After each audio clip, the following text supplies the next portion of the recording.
Has your loved one or husband been diagnosed with prostate cancer?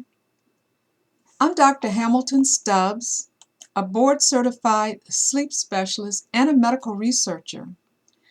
In 2006, my husband was diagnosed with prostate cancer and given only 5 years to live. I stopped all research related to sleep temporarily while I searched out prostate cancer. I needed to understand the condition and what could be done because he refused conventional therapy. It has been a 16-year journey, and I'm very blessed and happy that my husband is still alive.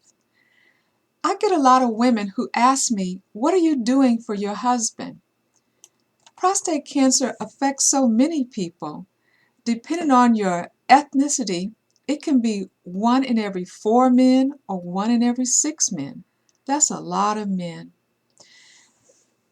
I want you to understand what took me a long time to put together, and I don't want you to have to go through all that I did to understand and get the basic information. Why should you need that? Why would a woman need to know about prostate cancer? It's because prostate cancer is diagnosed in men, but it affects the entire family.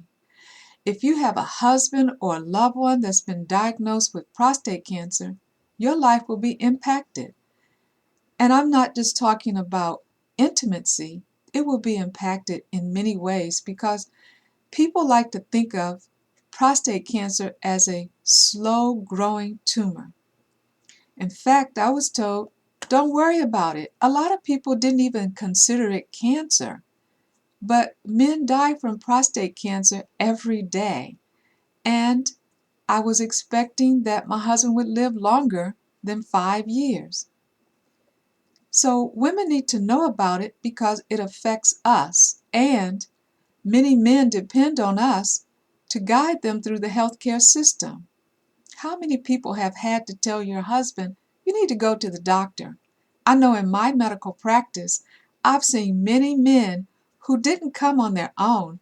They came because their wife or significant other told them, I'm concerned about the way you are sleeping and you need to see a doctor.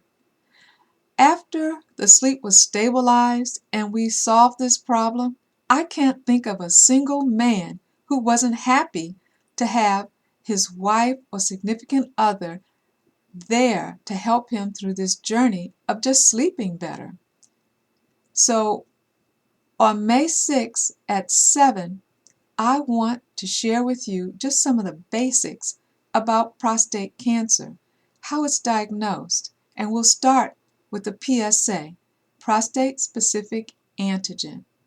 I want you to understand what it is, why it gets elevated, why is it monitored, why should some men who have a family history of breast cancer be getting their PSA monitored.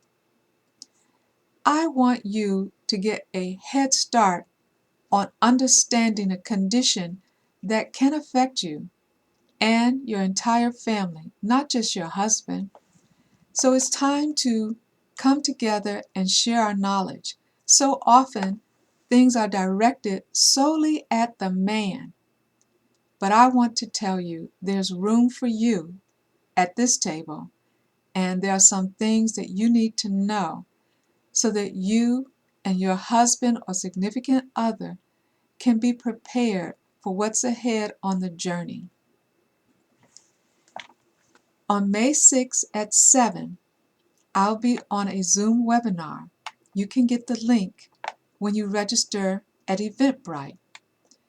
And don't forget to share this with your friends. If you have a girlfriend, relative, bring them too. Remember, prostate cancer affects 1 in 4 to 1 in 6 men. It may be that it'll touch your life too.